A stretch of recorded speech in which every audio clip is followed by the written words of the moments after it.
오늘의 디카페인 커피는 콜롬비아 수프리모입니다. 그러니까 디카페인은 뭐 브라질 디카페인 많이 하고 코스타리카나 과테말라 것도 디카페인을 많이 합니다. 디카페인은 카페인을 제거했다는 거죠.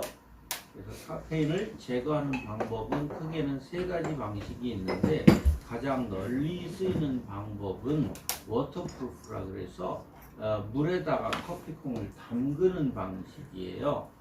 커피콩 생두를 가져다가 뜨거운 물을 확 부어가지고 그 안에 있는 성분들을 바깥으로 끌어낸 다음에 커피콩의 성분 중에서 카페인은 따로 흡착을 해서 꺼내서 약 같은 걸 만들어요. 이제 제약사 같은 데로 가고 이제 나머지 성분들은 다시 집어넣어서 만드는 커피예요. 그래서 물에다가 뜨거운 물에 한번 익었던 커피라서 로스팅하기가 좀 불편해요.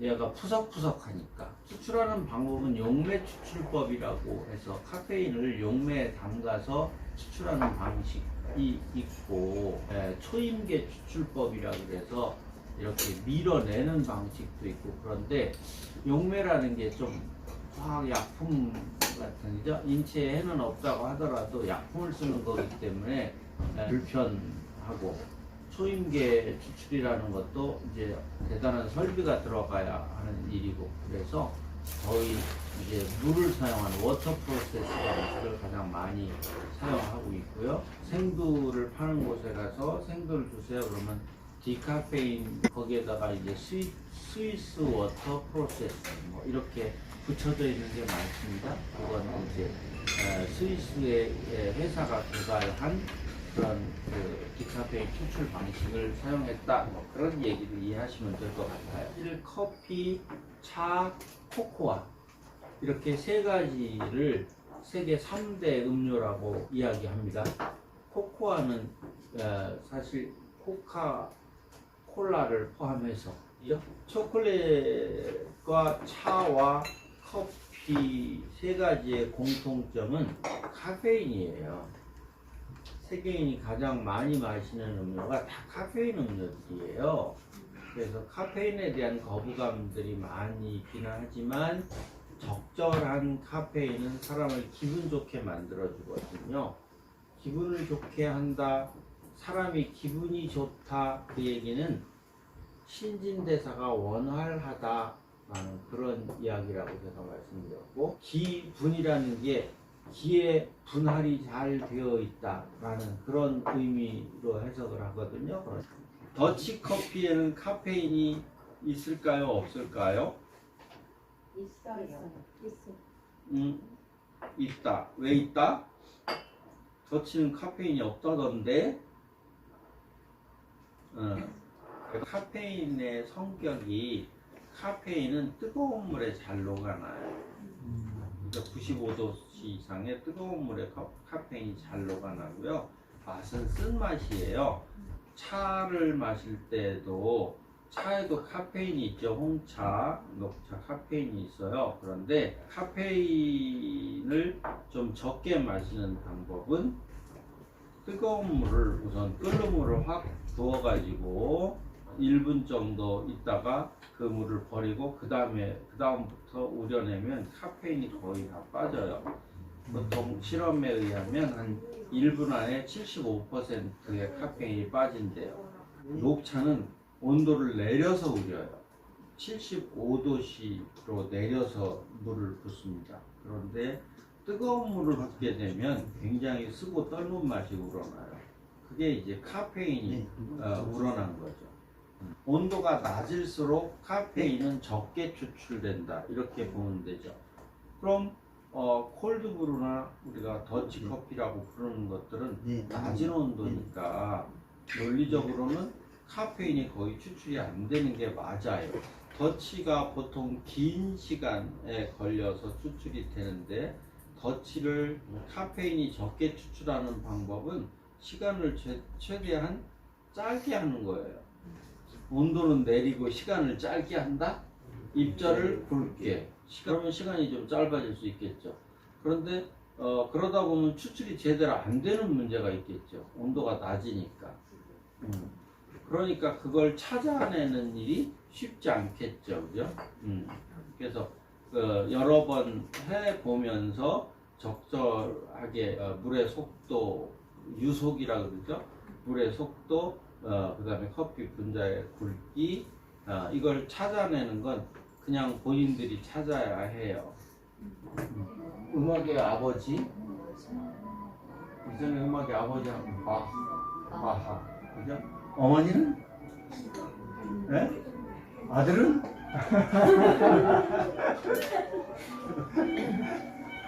바하와 핸델이 결혼했었나요?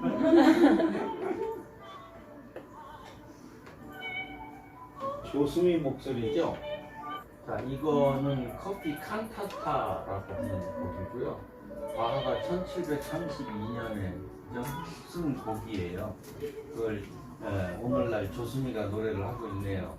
커피 칸타타라는 말은 커피를 위한 뭐 헌정곡, 짧은 오페라 같은 그런 내용인데, 뭐 이렇게 딸이 커피를 좋아하는데 아버지가 커피를 못 마시게 하는데, 그래서 딸이 거기에 저항하는, 그죠? 커피를 못 마시게 하면 내가 죽어버리고 말 거야, 막 이런 그런 이야기를 하는 건데, 커피 애호가였다고 그러고요. 이렇게 이야기했대요. Without my morning coffee, I'm just like a dried piece of roast goat라고. 아침에 모닝 커피가 없다면 나는 뭐와 같다? 말라 비틀어진 염소 고기 조각에 불과하다. 음악의 아들. 네. Won't you have some coffee before you go? 라는 말을 늘 했다고 해요. 떠나기 전에 커피 한잔 하실래요? 그런데 이 베토벤은 커피 매니아였는데 커피를 사람이 오면, 그죠? 그 사람에게 커피를 대접하기 위해서 커피를 이렇게 셌다는 거죠. 하나, 두 알, 세 알 이렇게 세서 1인분이 몇 알 정도 될 것 같아요? 60알을 늘 세서 한 잔을 내렸대요. 커피 60알. 그럼 60알이 몇 그램쯤 될까요? 네, 10g이래요, 10g. 딱 지금으로 보면 1인분 정도에 해당하는 커피를 늘. 이 사람은 볼테르인데요. 아마 인류 역사상 최대의 커피 매니아, 하루에 50잔 정도 마셨대요. 이런 표현을 했어요. If coffee is a poison, 만약 커피가 독이라면 it is a slow poison. 아주 천천히 가는 독약이다 라고 이야기할 정도로 아주 커피가 독이어도 좋다라는 거였는데, 장자크 루소를 놓았는데, 루소나 볼테르가 굉장히 중요한 역할을 했던 건 바로 프랑스 혁명이에요. 개인이 나의 주인이다, 왕의 소유물이 아니라 이제 내가 나의 주인이다 라는 생각, 그런 생각을 만들었던 계몽주의자들의 대표가 바로 볼테르와 루소입니다. 근데 루소도 커피를 엄청 좋아했는데요. 마지막 유언이 이 말이었대요. 죽으면서 한 말. 아, 이제 더 이상 커피잔을 들 수 없구나. 너로, 그죠? 커피가 굉장히 이런 그 지식인들이나 예술가들에게 큰 영향을 끼쳤다라는 그런 이야기를 하고 있는 겁니다. 우리가 지금도 이렇게 커피를 즐기는 인구가 많아진 것은 내재된 어떤, 그죠? 문학이나 예술이나 시인들이 즐겨 마시는 음료라는 그런 식이 각인이 되어 있다라고 보는 거죠. 그러니까 내가 커피를 좋아한다라고 누구에게 이야기하면 그건 그 사람이 좀 수준 있는 사람이다 라고 그렇게 받아들여지기 때문에, 그래서 커피들을 많이 먹게 되었다, 이렇게 이제 이해할 수 있을 것 같아요. 나폴레옹이 그 유배를 가죠. 그죠? 아프리카 쪽에 있는 섬에 이제 유배를 가게 되는데, 말년에 이제 그 섬에서 그런 이야기를 했다고 그래요. 그죠? 이 섬에서 좋은 점은 커피밖에 없다. 뭐 요 커피를 우리가 카페 로얄이라고 이야기하는데, 그죠? 이 나폴레옹 커피라고 하기도 해요.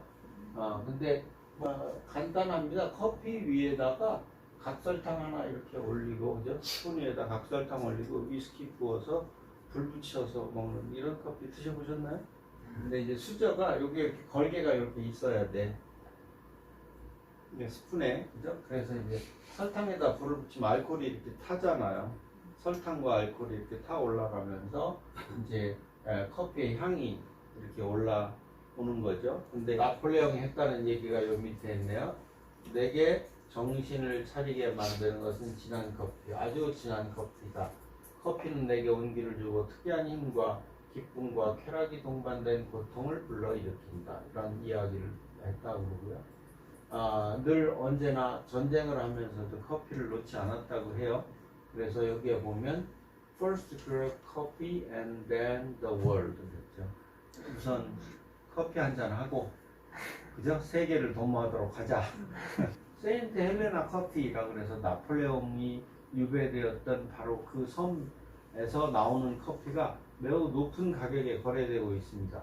특별히 맛있지는 않은데요. 그런 스토리 때문에.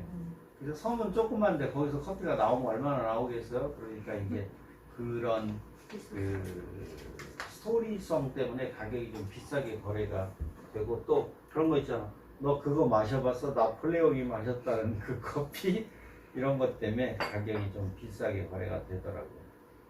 보스턴 티파티 사건에 의해서 사실은 독립전쟁이 터지게 돼요. 바로 독립전쟁의 총성은 1775년 보스턴에서 총성이 울리기 시작을 해서 전국적으로 확대가 되어 가는 거죠. 근데 이때 사건이 뭐냐면 보스턴 항구에 정박되어 있는 영국 배에 많은 차가, 홍차가 실려 있었는데 그 차를 폭동이 일어나요. 그죠? 이렇게 원주민들이 올라가 가지고 여기에 있는 차를 바다에다 다 집어 던지는 사건이 발생합니다. 차 사건인데 티파티라고 할 때 파티는 PARTY는 실제 우리가 얘기하는 술 먹고 노는 파티가 아니라 정당, 협회 이런 뜻이에요. 그래서 티파티는 그 당시에 차 조합을 얘기해요. 차 상인 조합. 그래서 여기에 올라간 사람들 이렇게 인디언들이죠, 그죠? 그리고 여기서는 지금 이렇게 호응을 하고 있죠, 시민들이. 이 사람들은 사실은 고용된 사람들이에요. 누구한테? 차상인들한테. 그래서 이 아메리카 대륙에 있는 차 상인들이 영국 배에 있는 홍차를 다 바다에다 집어 던지는데 원주민들한테 그저 일당을 주고 그 일을 시킨 거지 사실은. 왜 이런 일이 발생했냐 그러면 영국이 아메리카 대륙을 지배하고 있는데 이 차가 중국에서 다 들어오는 차인데 중국에서 수입이 되어서 들어오는 차가 한국 자기네들 동인도 회사를 거치지 않고 수입이 되는 거예요. 그러니까 영국 입장에서는 자기네 영인데, 그러니까 세금을 걷기 위해서 앞으로 너희들이 미국에서 아메리카 대륙으로 들어오는 모든 차는 바로 합법적인 루트를 거쳐서 들어오라는 거고, 그 외의 차 거래는 전부 밀수가 되는 거예요. 그 영국에서 설립한 동인도 회사가 차 독점권을 갖겠다는 거였거든요. 그럼 차 가격은 오르겠죠. 그리고 세금은 영국이 걷어가는 거고, 그 당시에 아메리카 대륙의 모든 사람들이 차를 마셨는데 차를 이제는 세금을 내고 마셔야 되는 상황이 된 거잖아요. 그러니까 거기에 저항을 한 것이긴 한데 그 이후로 어떻게 되냐면 차를 마시지 말자라는 운동이 벌어져요. 차를 마셔봐야 뭐야? 영국 놈들만 세금으로 뜯어가니까 비애국자가 되는 거지. 독립운동이 벌어지면서는 이제 일종의 독립운동에 동참하는 건 차를 안 마시는 거야. 그러니까 뭔가를 마셔야겠어. 차 대신에 마실 걸 찾아보니 커피더라는 얘기의 커피가 다 이탈리아 사람들한테서 넘어온 커피여서 전부 에스프레소예요. 너무 진해. 차 마시던 사람들한테는 적응이 안 돼. 그러니까 물을 타서 마시기 시작했어요. 그래서 그게 바로 아메리카노가 됐다. 아메리카 사람들이 마시는 커피는 물탄 커피야. 서양 언어에서는 남성 명사와 여성 명사가 있잖아요. 필리피노 하면 필리핀 남자, 필리피나 그러면 필리핀 여자 이렇게 돼요. 그러니까 아메리카노, 아메리카나, 노는 남성 명사, 나는 여성 명사, 음료 자체가 남성 명사여서 이제 아메리카노라고 부른 거지 특별한 의미가 있지는 않아요. 이 이름을 붙인 건 스타벅스에서 사실은 붙인 이름이고요. 미국의 스페셜티 컵 협회에서 정한 기준으로 우리가 커피를 평가하는 일을 한번 해보려고 해요. 스페셜티 커피 어소시에이션 오브 아메리카예요. 여기에서 이런 도표를 한번 평가표를 만들었어요. 커피를 평가하는 사람들을 Q 그레이더라고 해요. 퀄리티에다가 그레이딩 등급을 주는 사람이 Q 그레이더죠. 이게 이제 커피 업계에서 어떻게 보면 중요한 역할을 하는 사람들이죠. 10가지를 평가하도록 되어 있어요. 넘버를 해서 4가지 콩을 지금 테스팅할 수 있게 제가 한 페이지에다가 만들어 놓았고, 오른쪽으로 가면서는 크게는 10개 칸이 있습니다. 첫 번째가 뭐냐면 프라그런스와 아로마예요. 향기죠, 향기. 그런데 프라그런스는 말라 있을 때, 커피를 분쇄했을 때 느끼는 향이고요. 아로마는 물을 부었을 때 느끼는 향이에요. 그 다음에 플레이버, 풍미, 우리가 이렇게 번역할 수 있을 것 같아요. 플레이버, 그죠? 그 다음에 더 테이스트, 테이스트는 맛이죠. 그러니까 뒤에 남는 맛. 커피를 마시고 나서의 여운, 하고 느끼는 여운을 이야기하는 거예요. 그 다음 칸으로 보면 에서디티, 신맛이 얼만큼 있느냐가 또 이렇게 10점이라는 점수를 주어져요. 그 다음에 바디라고 나오네요. 바디는 질감이에요. 입안에서 느끼는 느낌. 자, 질감이라는 개념은 우유와 물로 비교하면 쉬워요. 우유는 바디감이 높아요. 뻑뻑해요. 물은 매끄럽고 그저 입에 걸리는 게 없죠. 그럼 바디감이 낮아요. 그렇게 이해하시면 될 것 같고, 유니포미티, 그리고 그 밑에 밸런스 이렇게 되어 있는데, 유니포미티의 네모칸이 5개가 있죠. 유니폼을 입다 우리가 얘기하죠. 똑같은 콩을요, 이런 그릇에다가 5개를 만들어 놓고 5개가 다 맛이 일관성이 있느냐. 이제 어떤 놈 하나는 얘는 좀 이상한데, 그러면 우리가 그 콩 중에서 썩은 콩이 하나 들어갔다든가 뭔가 이물질이 들어가면 어떤 놈 하나는 맛이 안 좋을 수 있죠. 그러면 체크하는 거예요.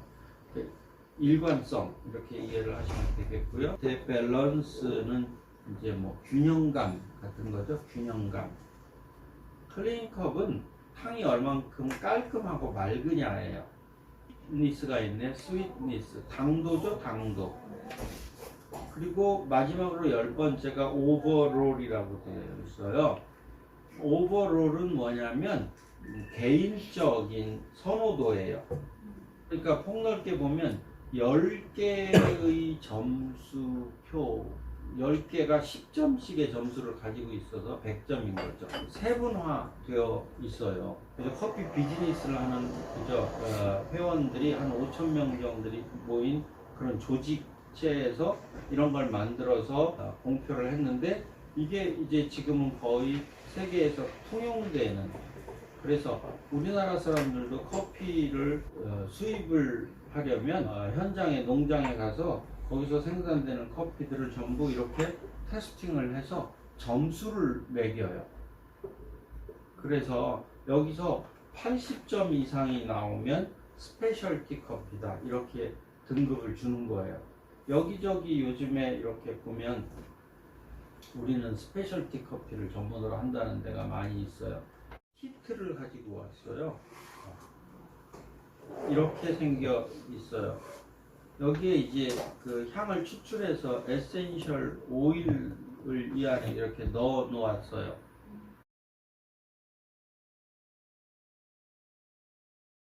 그죠? 이만큼씩 향이 있어요. 향을 이렇게 해서 이렇게 향을 맡아보면 이게 무슨 향인지 우리는 알기 어려울 거예요. 그렇지만 향이 좀 훈련이 필요해요. 커피 뉘앙스에 보면 뭐 초콜릿에다가 뭐 이런 거 나오는데 그게 그 안에 들었다는 건 아니고 그런 향이 느껴진다라는 거잖아요. 그렇게 향을 어떤 향은 기억이기 때문에 어떤 다른 걸 통해서 표현해야 해요. 그래서 커피에서 나올 수 있는 향들을 여기에다가 분류해서 담아 놓은 거고요. 이게 커피를 공부하는 사람들을 훈련하는 도구입니다. 1번부터 36번까지 번호가 붙여져 있어요. 그래서 한번 이건 무슨 향이네 내가 한번 써보는 거예요. 자연의 향기가 1번일 거예요. 원래 생두가 가지고 있는 거 과일이기 때문에 원래 가지고 있는 향 주는 기준이 여기 보면 6점에서 9.75점 사이로 주게 되어 있어요. 10점이라고 하더라도 10점 만점이라고 하더라도 차를 좁히기 위해서 6에서 9.75까지 주는데 단위가 0.25씩 올라가게 되어 있고요. 6점부터 6.75는 good, 7점대는 very good, 8점대는 excellent, 그 다음에 9점대는 outstanding, 엄지척, 9점 이상은 엄지척, 10점은 없네. 그래서 합쳐서 80점 이상의 평균이 나왔다. 그럼 스페셜티가 되는 거예요. 처음에는 여러분들이 뭐 할 거야? 1번 프라그런스를 향을 맡아볼 거예요. 이렇게 향을 맡아보고 점수. 근데 이거는 5점짜리야. 그죠? 그 다음에는 아로마라는 게 있어. 제가 물을 부으면 물 위에서 향을 이렇게 맡아보고, 그죠? 5점에서 10점 만점이 되는 거고요. 플레이버는 이제 마셔볼 거예요. 순서가 있네요. 그죠? 처음에는 그냥 한 숟가락 먹어보고는 풍미 점수, 그죠? 플레이버 점수, 그 다음에는 애프터 테이스트 점수예요. 이렇게 마시고 나서 하고 코로 하고 이렇게 냈을 때 마시고 나서의 느낌이 대부분은 길으냐 짧으냐를 가지고 따져. 이게 커피 향기가 길게 가면 애프터 테이스트가 좋은 거고요. 뭐 금방 커피 냄새가 안 나네? 날아가 버렸네? 그러면 애프터 테이스트는 점수가 낮아요. 산도예요, 산도. 그죠? 애서디티는 산도. 이 신맛은 제가 그죠? 기분 좋은 신맛, 밝은 신맛 이런 얘기를 했죠. 그래서 신맛을 낼 수 있는 건 과일을 상상하는데요. 그런 과일이 기분 좋은 신맛을 가진 과일들이 우리가 대부분 시트러스라고 표현해요. 이제 스위트니스라고 되어 있죠. 이건 좀 이제 식으면 여기서 당도가 이제 얼만큼 되느냐를 평가하고, 그걸 평가하는 이유는 보시면 이렇게 알 수 있겠죠. 당연히 신맛이 있어야 커피가 점수가 높다는 걸 아시겠죠, 그죠? 왜 10점은 신맛이 차지해, 그죠?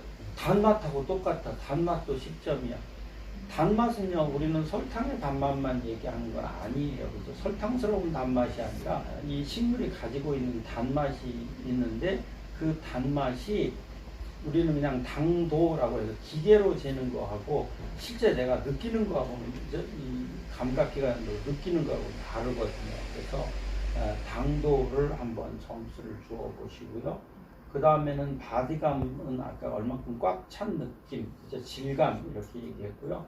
밸런스는 균형감이라고 그랬죠. 그래서 쓴맛과 단맛과 신맛과 이런 것들이 어느 한쪽으로 팍 튀어나가지 않고 어우러지는 얼만큼 어우러지는가. 이제 클린컵은 깔끔한 거, 유니폼티는 이렇게 칸이 5개씩 있는 건 평가하지 않고 그냥 8점 주고 넘어갑니다. 그 다음에 오버롤은 내가 줄 수 있는 점수, 토탈 스코어에다가 점수 이렇게 쓰시면 되겠습니다. 프라그런스예요. 그래서 향 보시고 2번, 3번, 4번.